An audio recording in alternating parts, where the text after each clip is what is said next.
Depuis quelques années, avec l'avènement des inhibiteurs de tyrosine kinase, au début des années 2000, le suivi biologique des patients atteints de LMC fait l'objet d'une standardisation au niveau international. Des groupes d'experts comme l'European Leukemia Net ou ELN publient des recommandations pour la prise en charge de la LMC en fonction des critères de réponse qui combinent les résultats du cariotype et de la biologie moléculaire. Ces publications sont actualisées régulièrement et la dernière proposée par l'ELN date de 2013. Elle présente l'avantage de prendre en compte tous les ITK, aussi bien en première qu'en deuxième ligne, alors que la publication précédente de 2009 ne concernait que l'imatinib en première ligne. L'analyse cytogénétique ou cariotype est l'un des examens primordiaux pour le diagnostic et le suivi de la LMC.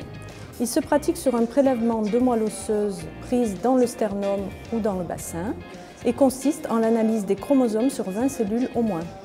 Au diagnostic de la LMC, lors du premier cariotype, généralement toutes les cellules, 20 sur 20, soit 100%, ou une grande majorité, par exemple 19 sur 20, soit 95%, ont la translocation T922. Au cours du traitement, on attend bien sûr que le nombre et le pourcentage de cellules portant la translocation diminuent. Plusieurs niveaux de réponse cytogénétique ont été ainsi définis. On parle de réponse cytogénétique complète quand aucune des mitoses analysées ne présente la translocation T922. La réponse cytogénétique est dite majeure quand 1 à 35% des mitoses portent la translocation. Elle est mineure quand 36 à 65% des mitoses ont la translocation et minime quand 66 à 95% des mitoses ont la translocation.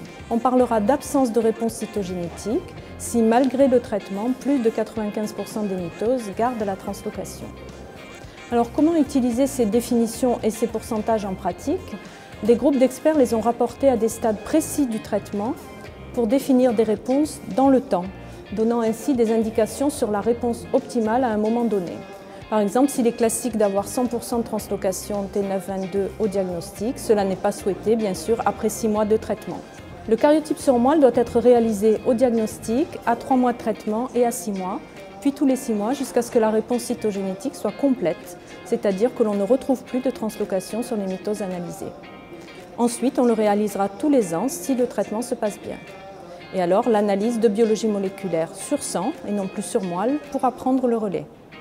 On parle de réponse cytogénétique optimale, c'est-à-dire la meilleure possible à 3 mois de traitement, si on a une réponse majeure, 35% ou moins de 35% de réponse anormale sur le cariotype. La réponse optimale à 6 mois, si on a une réponse complète, c'est-à-dire aucune mitose anormale sur le cariotype.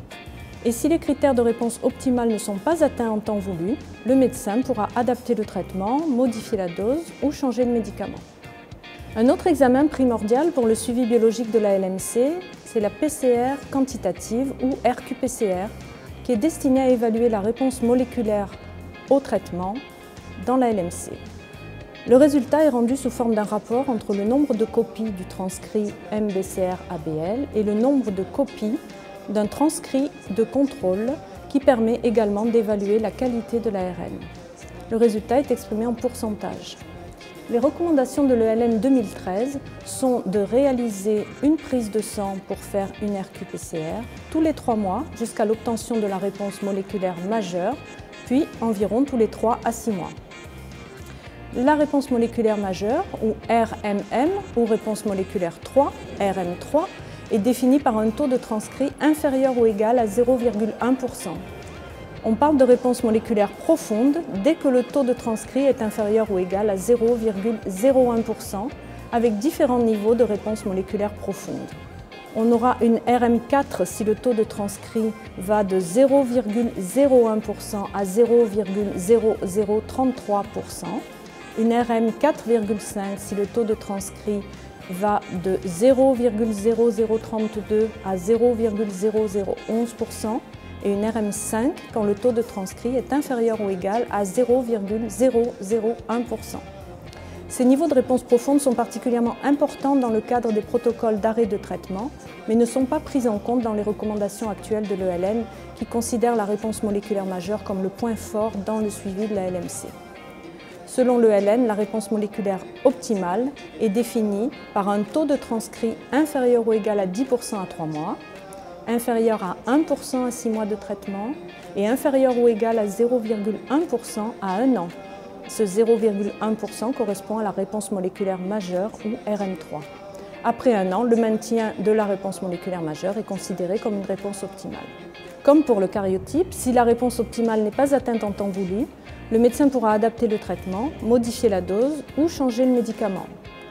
L'objectif principal est d'obtenir et de maintenir une réponse cytogénétique complète selon les recommandations de l'ELN.